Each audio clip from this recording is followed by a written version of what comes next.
Haleluya, shalom, salam sejahtera di dalam kasih Tuhan kita Yesus Kristus. Bapak Ibu Saudara, dimanapun Bapak Ibu Saudara berada, saya berdoa Bapak Ibu Saudara ada dalam lindungan Tuhan, dalam berkat dan kasih karunia Tuhan. Saya mohon maaf sebelumnya karena hari ini tidak bisa ibadah secara onsite, karena kesehatan saya terganggu. Tapi biarlah sukacita Allah tetap nyata dalam kehidupan kita, dimanapun kita berada, sekalipun kita tidak bisa berjumpa secara tatap muka. Hari ini saya rindu menyampaikan firman Tuhan yang terambil dalam Amsal 22 ayat yang ke-6. Namun sebelumnya mari kita tundukkan kepala kita bersatu di dalam doa. Terima kasih Tuhan untuk anugerah-Mu hari ini, kami boleh memuji dan menyembah Tuhan, dan tiba saatnya kami akan kembali lagi belajar firman Tuhan. Kemudian Roh Kudus Allah menerangi setiap hati dan pikiran kami, supaya firman-Mu yang kami dengarkan benar-benar memberkati kami, dan menumbuhkan iman dalam hidup kami untuk kami semakin mengenal tentang pribadi Tuhan. Terima kasih Tuhan Yesus untuk karunia demi karunia yang Tuhan limpahkan kepada kami semua. Berkati kami semua, berkati hamba-Mu, supaya kami boleh merasakan lawatan Allah terjadi atas kami. Ini doa kami Tuhan, berfirmanlah dan kami siap mendengarkan. Di dalam nama Tuhan Yesus Kristus kami beraskonda ini. Haleluya. Amin. Amsal 22 ayat yang ke-6. Firman Tuhan berbunyi demikian. Didiklah orang muda menurut jalan yang patut baginya. Maka pada masa tuanya pun ia tidak akan menyimpang daripada jalan itu. Amin firman Tuhan. Bapak Ibu Saudaraku yang dikasihi Tuhan, Amsal 22 ayat yang ke-6 ini memberikan kepada kita semua sebuah solusi bagaimana kita memastikan bahwa pendidikan untuk anak kita ini menjadi pendidikan yang benar-benar berkesan bagi mereka. Kalau kita memperhatikan pendidikan pada saat ini mengalami sebuah tantangan yang begitu berat. Tantangan yang begitu berat ini karena faktor perkembangan teknologi yang saat ini sudah luar biasa sekali. Anak sekarang bisa mengakses segala sesuatu ketika mereka tidak tahu, hanya menggunakan Google, mereka bisa tahu. Bapak Ibu Saudaraku yang dikasihi Tuhan, dan dengan kecanggihan teknologi saat ini, kadang-kala nasihat-nasihat yang kita berikan pun itu bisa menjadi mentah untuk mereka semua. Kenapa? Karena mereka merasa bahwa mereka bisa lebih tahu daripada kita. Nah, oleh karena itu Bapak Ibu Saudaraku yang dikasihi Tuhan, ada sebuah ketakutan-ketakutan tersendiri dari orang tua tentang bagaimana nanti ke depan anak-anak itu bisa benar-benar tidak menyimpang dari setiap ajaran-ajaran, terutama ajaran-ajaran firman Tuhan. Jika kita memperhatikan pada masa sekarang ini, ajaran firman Tuhan pun kadangkala menjadi suatu hal yang begitu sukar untuk diterima oleh mereka.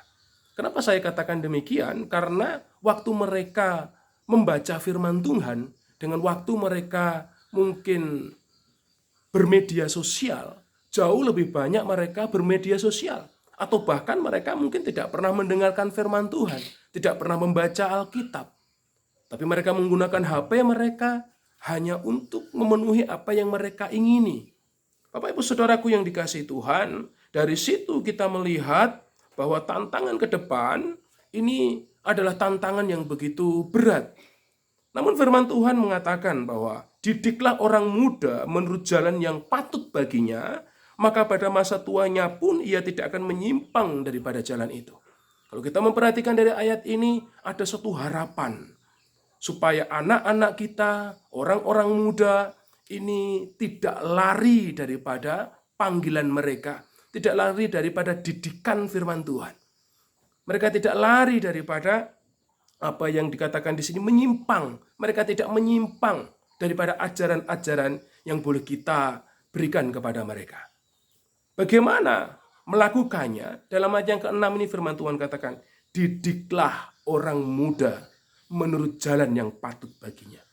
Ada kata yang menarik yang terdapat dalam ayat ini, yaitu menurut jalan yang patut baginya. Apa sih menurut jalan yang patut baginya?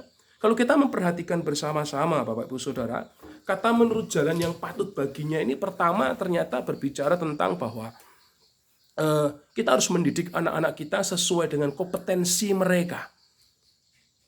ada sebuah istilah, kita tidak bisa mengajar burung untuk berenang.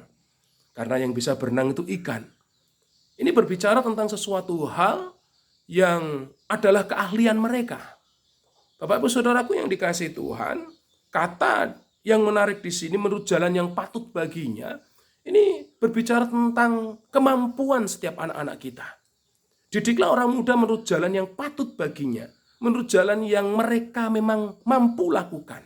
Ini terkait dengan pembelajaran atau pendidikan secara umum.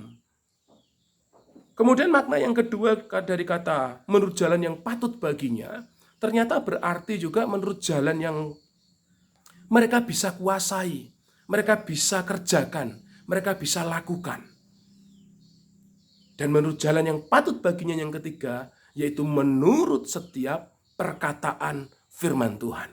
Karena firman Tuhan berlaku untuk semua orang, firman Tuhan berlaku untuk jenjang usia apa saja, dan firman Tuhan juga berlaku dengan setiap kompetensi-kompetensi yang ada.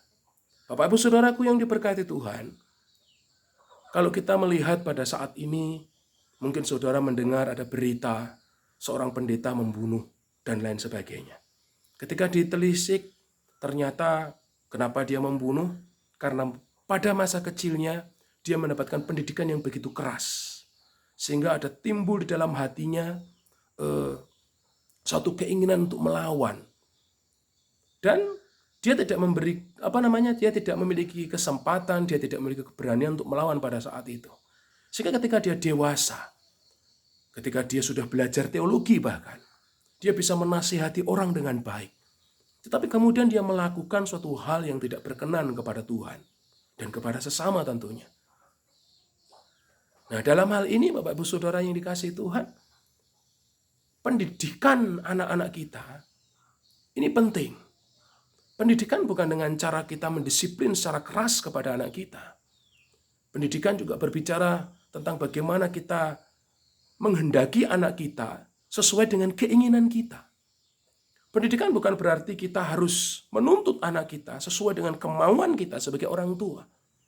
Tetapi pendidikan di sini adalah mengarahkan anak kita sesuai dengan apa yang dia bisa, apa yang dia mampu, dan tetap kita sertai dengan ajaran firman Tuhan. Karena tanpa ajaran firman Tuhan, sebaik apapun pendidikan itu tidak akan pernah berguna apa-apa. Bapak Ibu Saudara yang diberkati Tuhan, renungan hari ini mengajarkan kepada kita semua, sebagai orang tua, mari kita bersama-sama memperhatikan setiap anak-anak kita. Kita bisa memulai, melihat, kemudian menerapkan pendidikan yang patut bagi anak-anak kita. Pendidikan yang layak bagi anak-anak kita. Supaya anak-anak kita pun boleh bertumbuh, berkembang dalam pengenalan yang benar akan Tuhan. Sehingga kalaupun mereka nanti dewasa, dengan segala kemampuan, kompetensi yang mereka miliki, mereka tetap ada di dalam koridor firman Tuhan. Dan mereka tidak melakukan apa yang tidak benar dalam pemandangan Tuhan. Biarlah renungan hari ini memberkati kita semua. Kita mau tundukkan kepala kita dan kita bersatu di dalam doa. Terima kasih nasihat firman-Mu yang mengajarkan kami kembali untuk kami boleh mendidik orang muda menurut jalan yang patut baginya. Supaya pada masa tuanya mereka tidak menyimpang dari jalan itu. Kami belajar menjadi orang tua yang bijaksana, yang tidak memaksakan anak-anak kami mengikuti apa yang kami inginkan. Tapi boleh menuntun anak-anak kami menurut jalan yang berkenan kepada Allah dan sesuai dengan bakat yang mereka miliki, yang mereka terima dari Tuhan. Berkatilah kami semua supaya kami memiliki hati yang bijaksana dalam mendidik anak-anak kami. Supaya firman Allah tetap tertanam dalam hati setiap anak-anak kami. Lindungilah kami semua ya Tuhan. Sertailah kami. Ini doa kami dan kami percaya Tuhan memberkati hidup kami. Dan biarlah berkat rahmat daripada Allah Bapa, Putra dan Roh Kudus akan senantiasa nyata atas kami dan melindungi kami. Di dalam nama Tuhan Yesus Kristus kami sudah berdoa. Amin. Selamat beribadah Bapak Ibu Saudara. Tuhan memberkati kita semua. Amin.